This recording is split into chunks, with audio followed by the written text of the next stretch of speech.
All right, hello everybody. I'm Captain Ben OMNI PAR, and we'll be talking a little bit today about careers in aviation and specifically my career and maybe how that relates. I know there's a lot of new faces and some faces I've seen before, so I'll put my emails in that picture there. So if at any point in time any of y'all want to reach out to me, got more questions or just want any of your info, feel free to reach out all the time. I'm gonna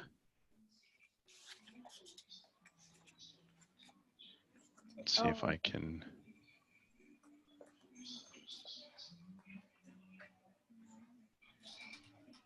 make this a little bit easier. All right, so I saw in some of the registrations that LFA is, or maybe new to you guys, or you've never attended an event before. So on behalf of Legacy Flight Academy, I welcome you guys. But before we talk about careers in aviation, I just want to give you just a little bit more about Legacy Flight Academy. And we've got right now the Tuskegee 99 program going on, which is a nod to the 99th Pursuit Squadron, and it's running from which was the 8th, which you see on the screen there, all the way to the end of the month. And we're just trying to raise money for what we do, which is really nice about Legacy Flight Academy is 100% of donations go to making the program happen. So even staff members like myself, we don't there's not a dime that goes to any of us. It's all volunteer ran. So LFA in particular has 3 programs. The first one I would say is Eyes Above the Horizon. We usually put on events where we actually we take kids flying, and since 2015, about 1,500 youth have gotten flights, and that's once again that's totally free. All the events are totally free. We do PAR Motivations, which is kind of like this, but maybe we'll go to a school or some site near like a Eyes Above the Horizon program, and we've probably reached close to 25,000 people a year, even though we might only have 20 something, you know, in this right now. That usually in person and in some other events we get a lot more. And then the capstone is the Double Victory Flight Program, which is 2 weeks in the summer, where they, depending on how many donations we get in the year, about 8 to 10 kids, full room and board, down in Montefield, Alabama, do simulators and flight program, which essentially takes them from 0 time all the way up to solo in an aircraft. And that's, once again, 100% free and paid for. And that comes from donations, as you see here from some of our fundraisers. So since 2015, about 45 students have gone through that program with a total about 650 flight hours, which is pretty significant, but none of that can happen without donations. And what's really interesting right now is obviously the times we're in, and a lot of people are not working and stuff. So sometimes it's tough, but every little bit counts. So we always appreciate support in that particular capacity. So that's LFA in a nutshell. Obviously, we're not necessarily putting on programs right now, and we're still trying to do stuff online. But hopefully, by the summertime, things get a little bit more back to normal, and we'll have some programs then. So a little bit more about myself. Been in the Air Force about 11 years, and I would say that from my humble beginnings, especially going through school, I think there's 2 things that kind of stuck out to me. So I would say I had a normal childhood. I grew up in Virginia, outside DC, and the 2 things that I think would be a little bit different for me was my exposure to aviation early on, and how I was probably an average to below average student in school. So I wasn't a straight A student, and I'll get back to that later and why that's somewhat important, especially moving forward. So this is me. I'm putting myself out there. I don't remember quite how old I was, but you can probably tell that I'm having a good time there. I've got the little flip down sunglasses that are, I don't even think a thing anymore. I've got knee patches on. It was a good time. But I grew up in aviation. My dad, he's from Ghana, West Africa, and ever since he was a little kid, all he wanted to do was be a pilot and fly airplanes. So when he came to this country in the 70s, he made it a point to get his pilot's license and do exactly that. And because of that, he has shared that love of aviation, that exposure really early on to me, which I think is important. And that's really what Legacy Flight Academy we're all about, is this early exposure to aviation is why I am where I am today. And I think that's absolutely huge. And I'm all about sharing that that passion and that exposure early on, because I think it makes a huge difference. So other than that, I would say that I went through school. I was average enough at school to get into a four-year college, and I attended Old Dominion University in Norfolk for about a year and a half. That was me. I was on the rowing team. I had a big, old, massive afro. At the time, I was actually a vegetarian. I didn't eat meat. I was probably the furthest thing from joining the Air Force that you could probably imagine.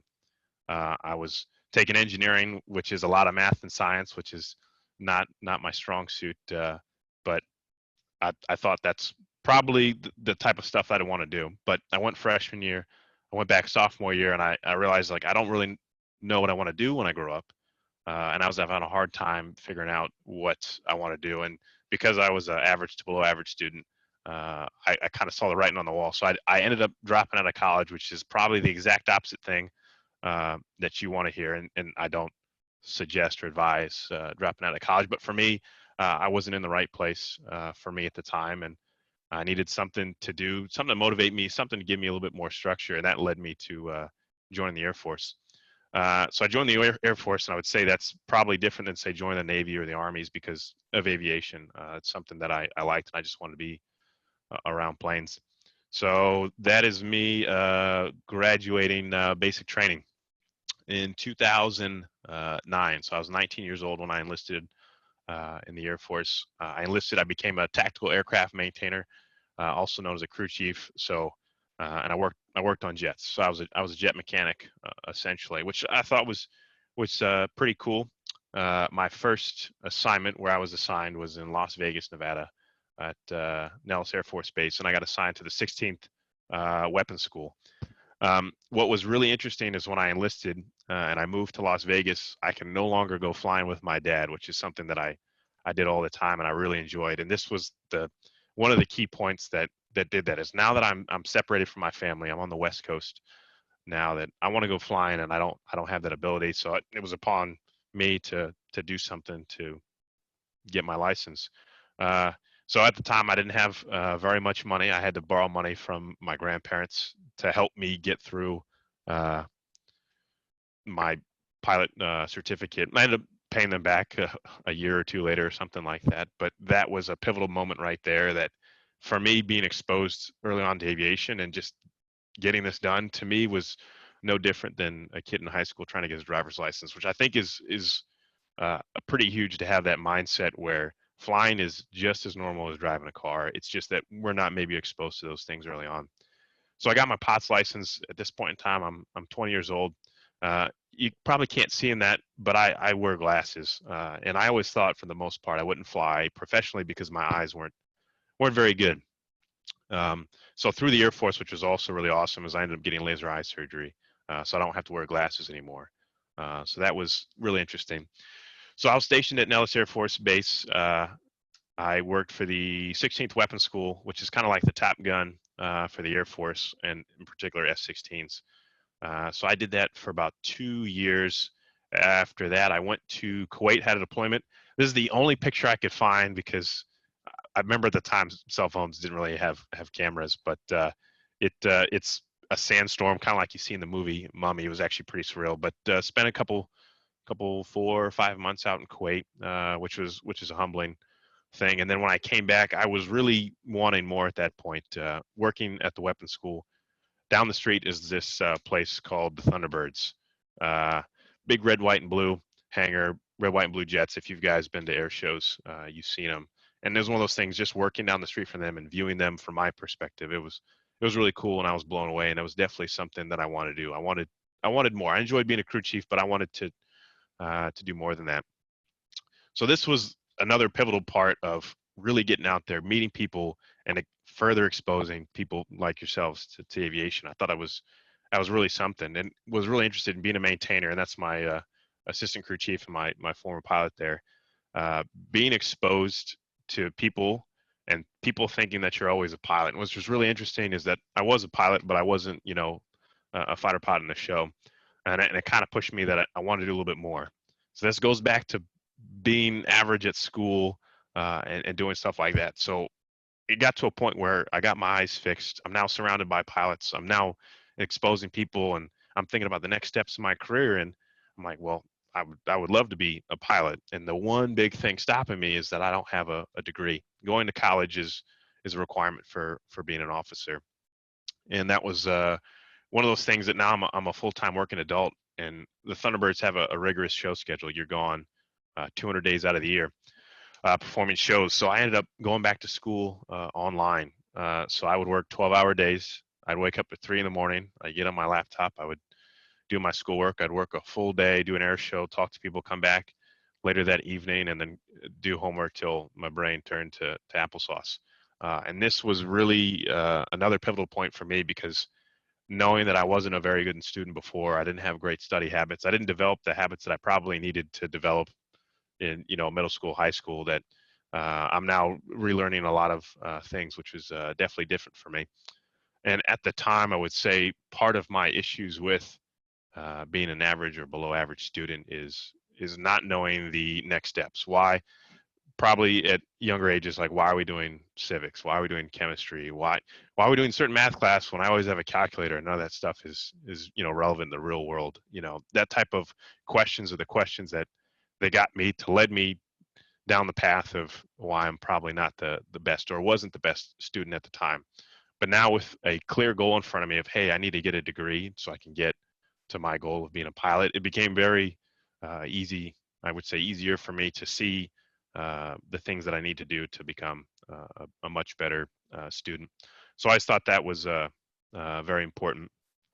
So after 2 years of traveling all the time and doing homework on a laptop in a hotel room in some random state, I finally finished my degree, and I was able to apply to become an officer.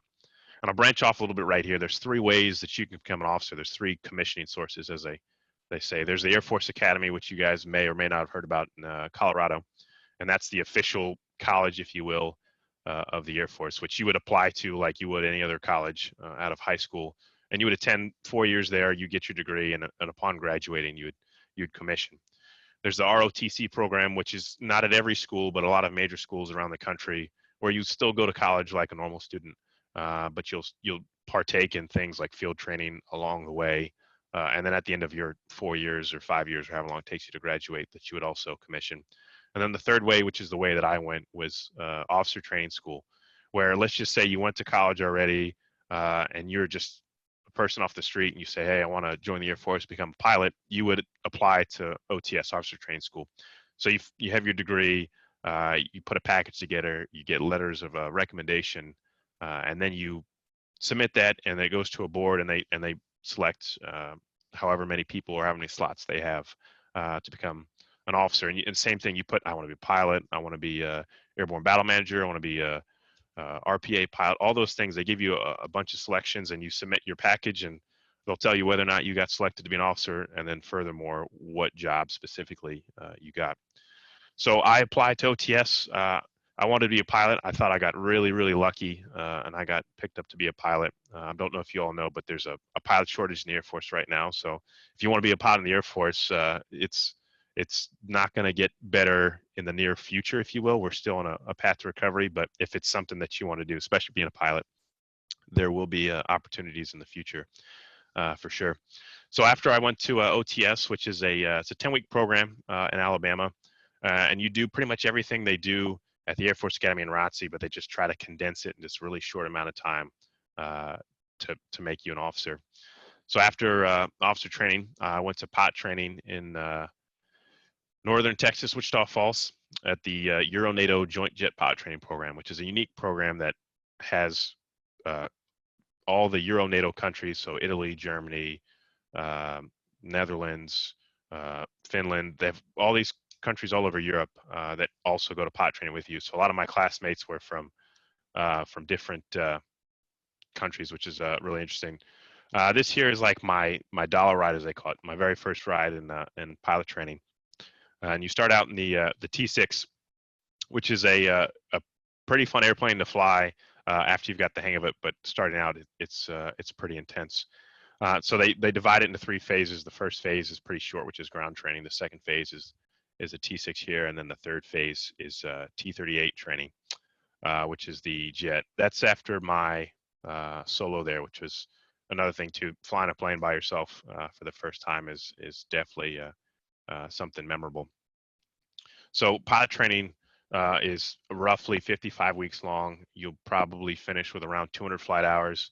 You do more, I would say, simulators that you can count, which is like the video game version to practice before you get in the airplane.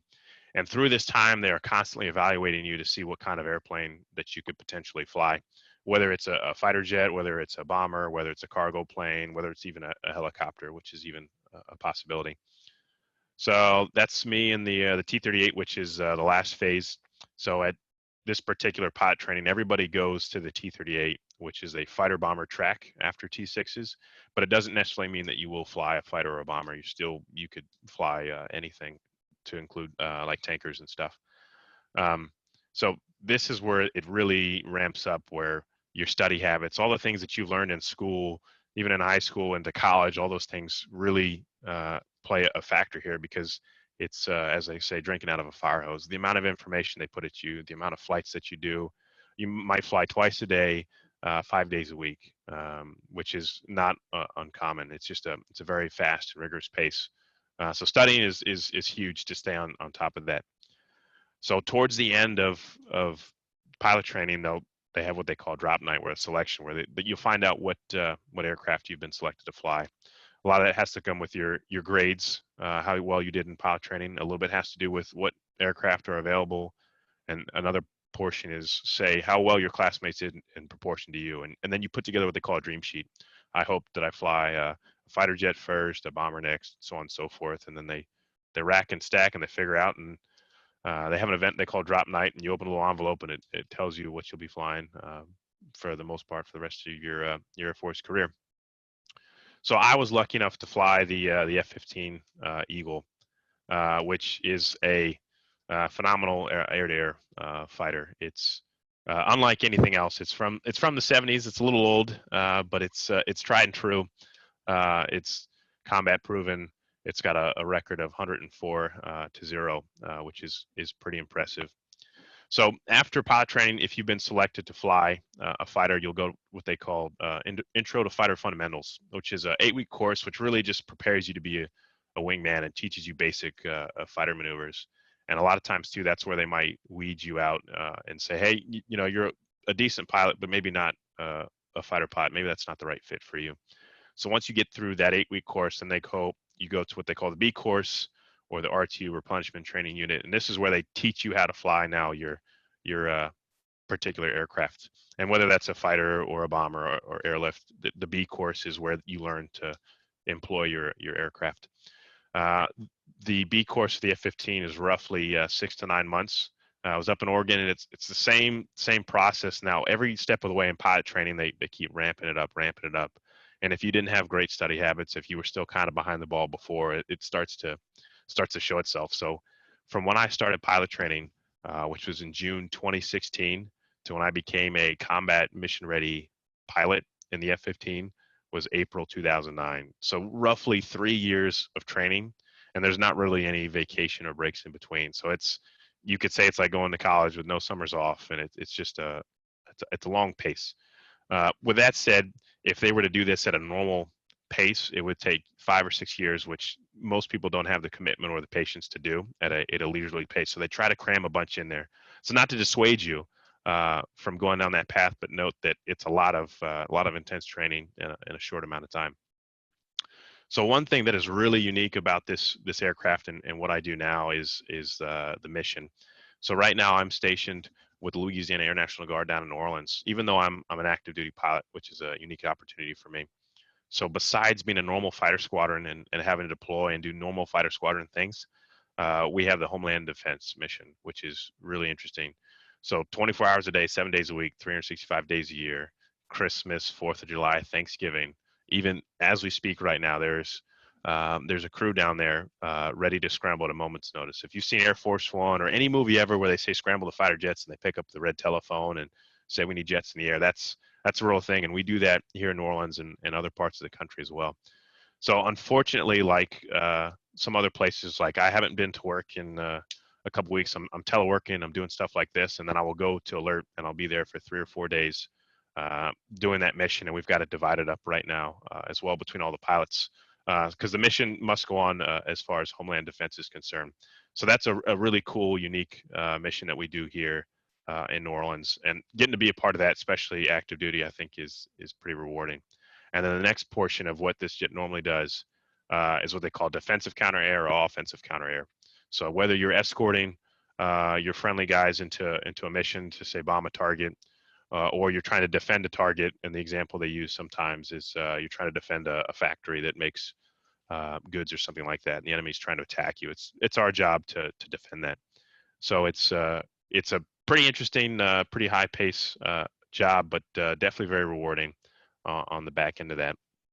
And what I would say when it comes to being, say you want to know the difference between, say, a fighter pilot and a tanker pilot or a cargo pilot, the biggest thing besides how we employ or having missiles or guns, all that stuff, is what I would say is crew resource management. So usually, just like an airliner, you've got two pilots sitting up front, and they can discuss and make decisions, emergencies, and all that stuff. And the biggest difference with a fighter jet, particularly say the F-15, is it's just one person in the airplane. But the concept of having multiple people making decisions, getting through emergencies or all that stuff is exactly the same. You just have your own plane to worry about while making those decisions. So I'm sure you've heard of the term wingman. That is a very real concept that we use all the time to make sure that we get through the mission. So this particular picture here this is actually when I was in training to do air refueling for the first time. That's an instructor in the back seat there with me. But it's one of those things that it's a very interesting concept, and that's the biggest difference in, say, fighter aviation compared to say normal general aviation or something like that. This is over the Pacific somewhere. We deployed this past summer out into the Pacific. So this was us crossing the Pacific Ocean, which is very, very, very big.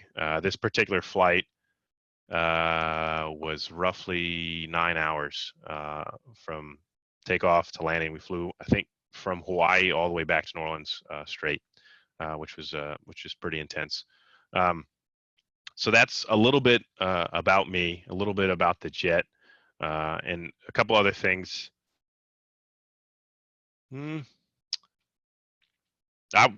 Actually, I would say that's about it for right now. This is obviously the first draft, the rough hack, and I see there's quite a few of you there. So I'm more than willing to open it up to any. I know there's close to 30 people in here now. Any questions about pilot training, school, anything like that? If anybody has any questions, I see a hand. Go for it. What's your question? It's like, when you have, are there a lot of buttons in there, and like got confused at one point? Are there a lot of buttons in the cockpit? Is that what you're saying? Yeah, there's actually a ton of buttons, and what I will say is pretty interesting that, especially say your generation or my generation, is we play a lot of video games, or have played video games at some point in time, and you think about a controller and how many buttons it has. I think it's helpful. It's one of those things that, some people tell you video games are bad, but having that ability to manipulate a bunch of buttons is actually useful concept. So in the jet, the stick that you fly with and the throttle, so left and right hand, there's like probably 30 to 40 buttons just on the sticks for you to control things. And they're all put there for a reason, so you don't have to take your hands off while you're flying. But there are, yes, a lot of buttons. And it comes with practice and muscle memory of how to manipulate those buttons. So yeah, it's a lot of multitasking as well. But just like anything else, I mean, if you've played video games, the very first time, maybe it's tough to do that. But after that, you get used to it. But just like anything else, it takes practice. All right, I see you. Yep, go for it. What is the highest rank of aircraft? Like out of the fighter jets, the bombers, like what is the highest rank? I wouldn't say that they are ranked. Just like anything else, I think each, especially the F-15, it has its specific mission, and it's really good at that specific mission. But if you had asked me to do something else, I'm not very good at it because I don't train to that. just like a cargo plane's really good at carrying stuff. That's what it does. So they all have their piece in the puzzle, and when it comes to actually putting a mission together, that everybody, if they do their job specifically right, it all falls together. But it's really interesting. Red Flag in Las Vegas, they put on these big war games. They'll have 40 to 50 different airplanes in the sky at the same time doing their individual missions, whether it's a helicopter, whether it's a tanker, whether it's a fighter jet. So there's not, I wouldn't say one is better than the other. They just have their specific missions. Okay. Nice. Also, question. Yep. What is in fighter jets? Is there a rank in fighter jets also, or no?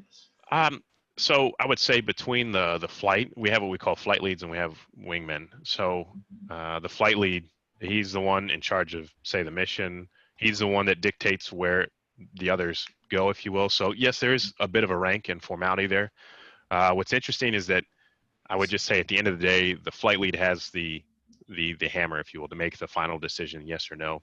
As a wingman, you still have autonomy. You still make your own decisions. You still have your own responsibilities, but it's just a flight lead's job to monitor and say, hey, you're doing the right thing, or keep going, or hey, no, I need you to do something else right now. So there is a little bit of a hierarchy. The normal for, say, an F-15 is 4 jets is a normal unit, if you will. So in that 4, number 1 is obviously number 1. Number 2 and 4, what we call wingmen, and number 3 is also a flight lead, so he's in charge of 4. So 1 and 3 kind of work together to dictate everything, and 2 and 4, for the most part, just do their own responsibilities and then listen to the direction of 1 and 3. Okay, thank you. Mm-hmm. I have a question. Is there a class in high school to prepare for this career? So not necessarily. And this is a question that I get a lot, and I think it's very important, and I kind of alluded to it. So when I say I was a average to below average student, is I kind of had that mindset of, is there classes that help me with things after school? And the answer to my own personal questions was no, I don't see the point in any of this. And say, for instance, like geometry. A lot of people are like, well, what is the point of geometry? And it's not necessarily the content that is important. So to answer your question, every class that you take right now is important to prepare you for this. So the one thing that I lacked when I went through high school and college the first time was I didn't know how to teach myself, if you will. So a lot of, especially when going to school online, you are teaching yourself, because you've got the class or maybe the teacher for a few moments, or you're answering discussion posts, but really when you're reading the material, and even when you get to college, you'll have your lecture, but a lot of it is on you to self-study. So what I did not take away was like learning how to learn. So the way that I generally base it is, when you go to high school, you're really just learning how to learn. The content is geometry and physics and chemistry and stuff that maybe we don't find very interesting, but learning how to learn, especially tough subjects that you find not interesting at all, are probably the most important times for you to take note of how you teach yourself.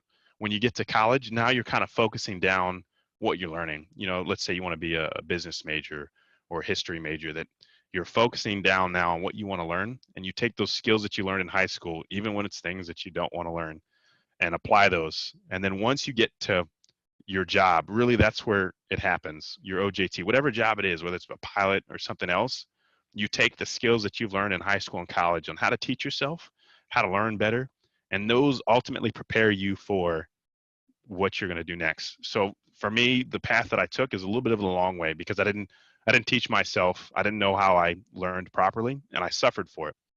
And because of that, I didn't get very good grades. And because of that, I ended up leaving college because I didn't necessarily have what it took to accomplish that at the time. So what I would say to you is that every class is absolutely important. And if you don't take away the content from the class, like physics or something, that's fine. But knowing how you learn, especially tough subjects, is very important.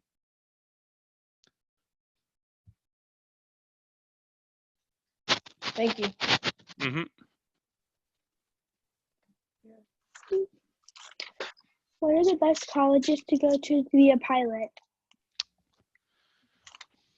So what I would, it's a tricky question. I answer with, it depends. If you want to be a military pilot or an Air Force pilot, then I would suggest that you go to the academy or to a school with a Air Force ROTC program, which a quick Google will definitely help you with that. Let's say you want to be a commercial pilot, you want to be an airline pilot, then you don't necessarily need to go to those schools, nor do you need to enlist or commission or become an officer in the Air Force. So it really depends. There are actually a bunch of schools out there. People have heard of Embry-Riddle or I think University of North Dakota that have flying programs integrated with the school. So while you're getting your bachelor's degree, you're actually doing flight training at the same time. So that it depends on what your kind of end goal is with flying. For some people, like for me, I don't mind if it's military flying or airline flying. I just want to be flying. So it kind of depends on that one. And the other thing too is that you don't necessarily. What's really interesting about being a pilot is that your degree isn't as big a factor, say, as some other careers. So I know pilots that have a finance major. I know pilots that have a history major. I know pilots that have a math major. So their degrees don't necessarily have to do with what they're doing as a pilot, but it's just something that's a little bit interesting. What I would suggest is, especially if you want to be a pilot, when it comes to a degree, make sure it's something that you actually want, and that perhaps in the future, if the pilot thing doesn't work out, or if you have health issues and you can't fly anymore, that it's something that you want to actually do and work with. I have one more question. Mm-hmm. How much money do you make as being a pilot? Also a trick question. So being in the military, you can actually Google anybody's pay, the military pay scale. So I'm a captain, so you can Google what does a captain in the Air Force make, and it'll tell you what I make. If you're an airline pilot, that's totally different. That's based on seniority, what aircraft they fly, how often they fly. But generally speaking, say airline pilots make decent money. What I will say is, at least being in the Air Force and being a pilot, that I would describe myself as comfortable. The health care that comes with it, the GI Bill, the school benefits with being in the military, I think are there. So I don't make as much money as an airline pilot, not even close, but I have plenty to provide for me and my family.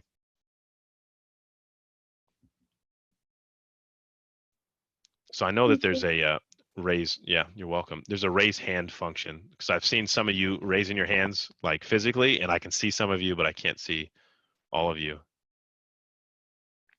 I have 2 questions. Uh-huh. Like, when you get a degree, then can you drop out of college? Well, technically, when you get a degree, you're done, so you don't have to go anymore. That's the nice part. What I will say with that, though, so dropping out of college is leaving before you're finished. So generally, when you go, you should absolutely finish. But for me at the time, I was kind of running away from education, and no matter what you do, when I dropped out of school and I joined the Air Force, it was kind of to get away from school. And then you join the Air Force, you know what the first thing they do? Granted, it's Air Force. They send you to school, and you have to study. You're no matter what you do in life, you're going to go to school. So trying to get away from school is kind of the wrong mindset, and that's the mindset I had, as opposed to embracing school and realizing no matter what you do, you're going to have to go to school. Whether if you get a job at McDonald's, they're going to have to train you. That's school. You still got to learn. You still got to excel, grow. So, but yeah. So if anything, if you finish school faster, then you don't have to do it anymore. But generally speaking, you'll be in school the rest of your life. I have another question. Yep. How many jets or like helicopters can be in the air At the same time? Yeah. Okay. So as I kind of alluded to earlier, so it depends on what we're doing. So say in my particular case, when we fly normal, we're not flying normal right now, but when we fly normal at home, we probably fly somewhere between 14 and 20 jets a day total.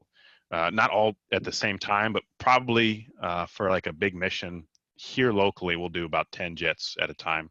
When we get together, we'll do exercise and stuff.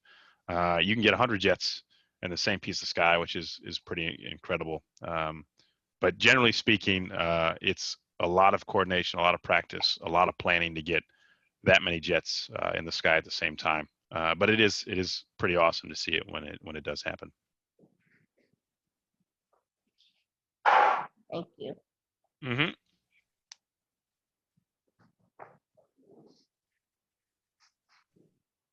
How'd you get your call sign?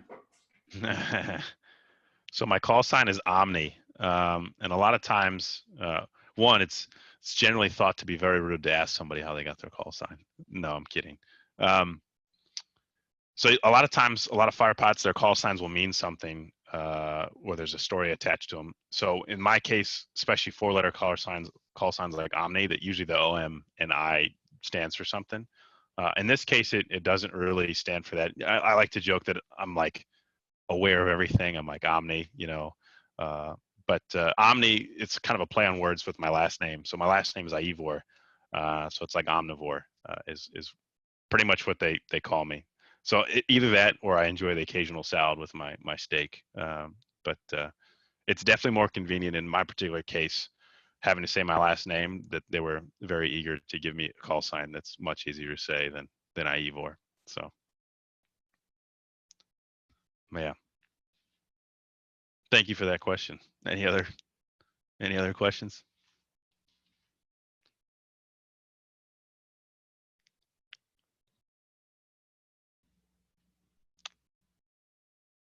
Well, if not, let me put this back up here just so you, if you got any questions or anything else like that, there's my email at the bottom. Feel free to reach out to I me think you got a about. question. One of the young ladies wanted to ask a question. Man. Well, go for it. I can't necessarily see that part of the. I was going to say, how do you apply for the camp? For the what? How do you apply for the camp? The one that you were talking. Oh, like Eyes Above the Horizon or the Double Victory? Yes. So there's a lot of information on our website. How old are you, if I may ask? I'm 11. You're 11. Yes. So for the Double Victory Flight Program, we're focusing on kids that are 16 to 19 years old, with the big thing being you can solo a plane legally at the age of 16. So we're trying to get people that can. So you got a few years in front of you, which is awesome. But on the website, you can look all that information up. But what I would encourage you to do is the Eyes Above the Horizon program. That one you can get a flight absolutely for free. But yes, it's all on the website. Thank you very much. Do pilots and engineers have to go through the same process? It's an interesting question. I would say it's a different process just based off the jobs that they have, but generally speaking, that the processes are probably very, very similar. So for some reason, and I don't know if there's anything tied to it, so a lot of pilots have engineering degrees. And I don't know if that's engineers are attracted to aviation in the same capacity, but yeah, it's similar, but not quite the same.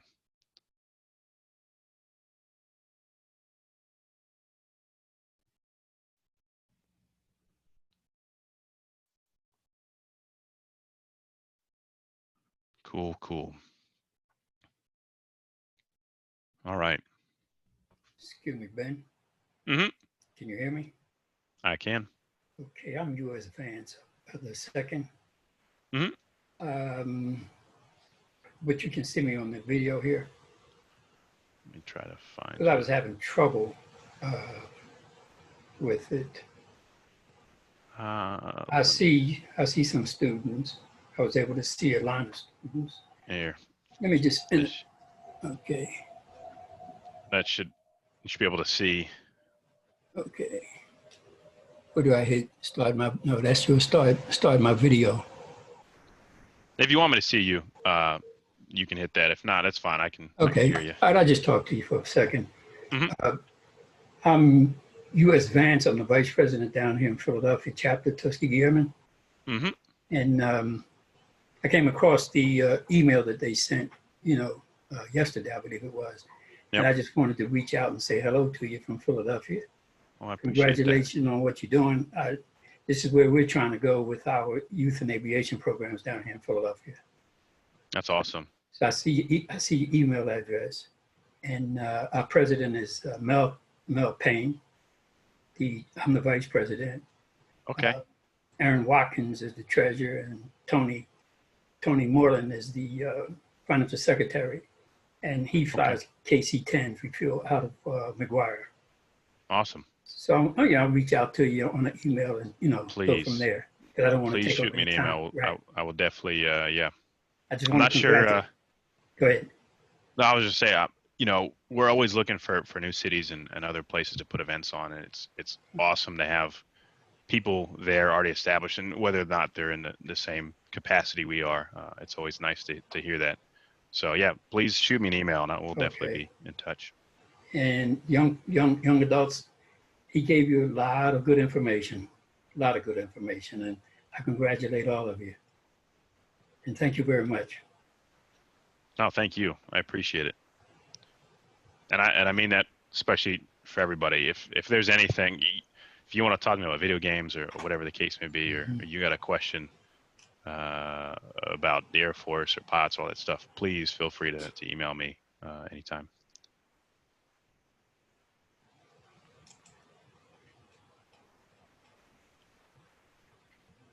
Oh, see, I can see some hands.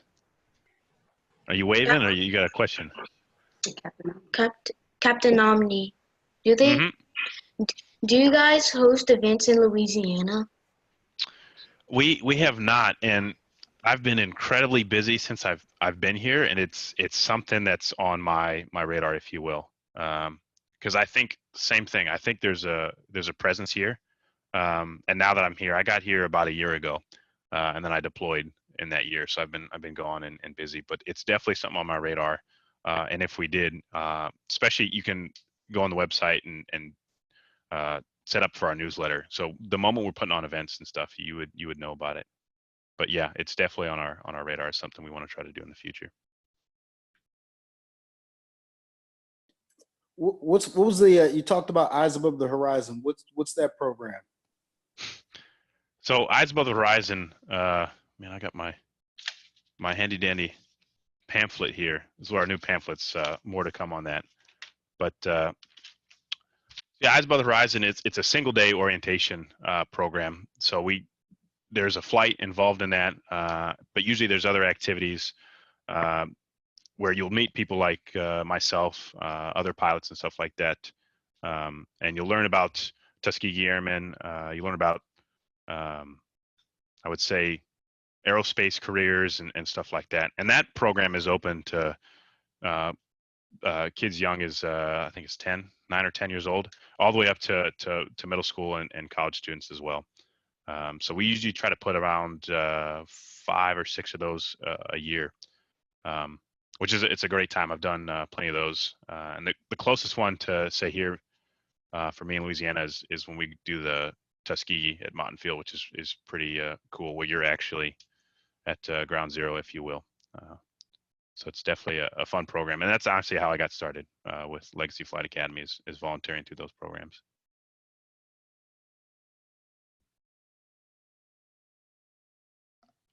I hope that answers your question. Yes. I have a question. Shoot. So, Mr. Omni, thank you for all the information you gave us so far. I'm 17 years old, and I have a private pilot's license, and I've been to the Highs Horizon for the longest now. I'm Thaddeus Warlaw, by the way. And I was I turn 18 next month, and I was just wondering what are the requirements to like fly for you guys, like to fly the kids around. So I've been wanting to do it for the longest. So I just wanted to know. That's a great question, honestly. I don't know, but I would say is that I'll get back to you on that. Obviously, I got your info. If you're looking to volunteer, I would request just go to the legacyflightacademy.org website, and on there is a page for if you want to support and you want to sign up to be a volunteer, and you can go on there and you can definitely be a part of our program and help Legacy Flight Academy grow, because it's guys like you and Ben and a lot of our other volunteers to help get these young kids in the air and doing stuff. So that's where a bulk of the information. So if you want to volunteer and support, please go to there. If you want to get it in your city, please go to that website, and you can put questions on there for us to get to a city where you are. See, thank you. I see Miles Millhouse. Do you have a question? Yeah. So I've been doing like flight simulation. I bought like a yoke and a joystick and stuff, and doing mainly like airliners and like a 737 or something. Would you say that's like beneficial to becoming like a pilot in the future? 100% yes. Yeah. So I was the same thing as a kid, especially when I couldn't fly or rainy days. And my dad always tells a story. What I would do is, I'd get on Microsoft Simulator, I'd pick the 747 or whatever, and I'd take off from San Francisco at night. I'd go to bed and then I'd wake up in the morning. Like I'd let the computer run, and I'd wake up in the morning and then land in like Tokyo. I remember my dad taught me how to shoot and approach, and I remember the one thing that was just like amazing to me is I would turn on the autopilot and let the plane fly the approach down to the runway, which I thought was the coolest thing. Yeah. So I would say that is feeding your interest and your exposure in aviation, and it is 100% effective and helpful, because as I mentioned in pod training, you probably end up with about 200 hours after pod training, but you probably have like twice, maybe triple that in simulators. Simulators in military aviation and the airlines is huge. It's very, very big. So it is all applicable. And what's interesting too, I think, and if there's some airline pods in, they can correct me. A lot of your training you will do in a simulator, and your very first flight is with passengers in the back, because the simulators are that real that they do all their training in the simulators, and then you're with a check pilot or an experienced pilot when you do your first flight on the airlines, which is it's pretty cool. So I would say that yes, I did that as a kid. It is totally effective and useful. So yeah, I'd keep that up. Yeah. Hey, I'm Andrea Lewis. Sorry, I didn't mean to interrupt. Oh, no, you're good. I just want to tell you were 100% right, because I just finished my simulator training, and my first flight will be on the jet with people, my first landing, so we'll pray for that. I'm very confident that it will go just fine. Do you have another question? Oh, sorry. You have Very good. I just wanted to say a quick hello. I'm a Captain Andrea Lewis, and I am a 707 pilot down at in the Georgia Air National Guard. I have a similar, I guess, background to Omni here, but I just wanted to say a quick shout out to all the ladies out there. Please, keep pursuing your dream, and Legacy Flight Academy is a great opportunity for you all. So just keep doing your thing. Did you say you were a 707 pilot? Yes, I know, it's shocking, but they're still out there. They're still out there. Yep. Yeah, I'm a 707 pilot. So tried and true. Did you have another question, Miles? I just see the hand thing. You good? Okay. I know there's another hand raised.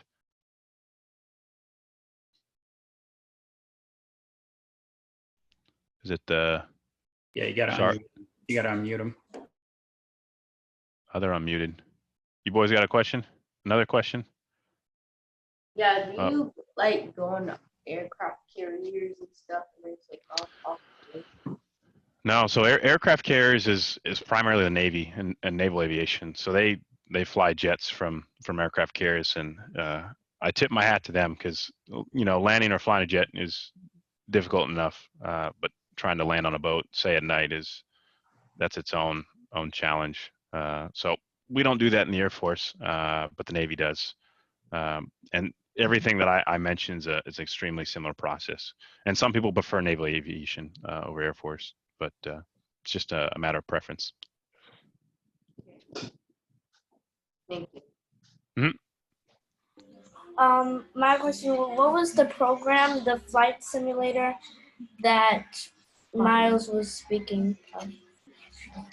So I'm not particularly sure which one Miles uses. There's a Microsoft simulator. I use X-Plane 11, but I'm planning on switching to the new Microsoft Flight Sim 2020 when that comes out. But currently, I use X-Plane 11. So X-Plane is just the letter X plane, which is a good one as well.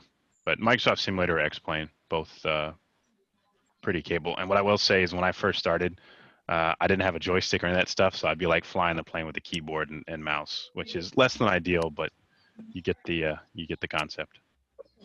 Okay, thank you very much again. Oh, and prepare 3D. That's another one. And prepare 3D. All right. Looks like we got about 5 minutes left here. So if you got any parting shots, any more burning questions, feel free to shout out. I see a hand raised. Go for it. Can you explain what's on your back wall? Yeah, so these are just, I would say, the patches I've got in this short amount of time I've spent in my flying career. Like, it's a good one, the legacy patch. But on the left side there starts at the top of what I had in pilot training through IFF, through all the squadrons that I've been in. This one from T6 is, in pilot training, sometimes they give you call signs, kind of playing on to the future. So OMNI is my call sign now, and that one will stick for a while, but they give you ones in pilot training. This one right here is Bob. I know it's backwards or mirrored. BAWB, and there's 6 little T6s. And at the time, they knew I was a Thunderbird, so Bob stands for Blue Angel Wannabe, which was a poke at my past, and they hoped that it stung a little bit. But so a lot of those patches, you'll just accumulate all those in even just a few years, and there's plenty of extra room for when you trade with other countries or stuff like that, just deployment patches.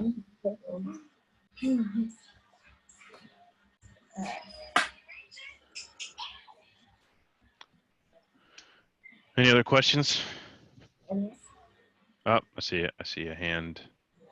Is it Stutz?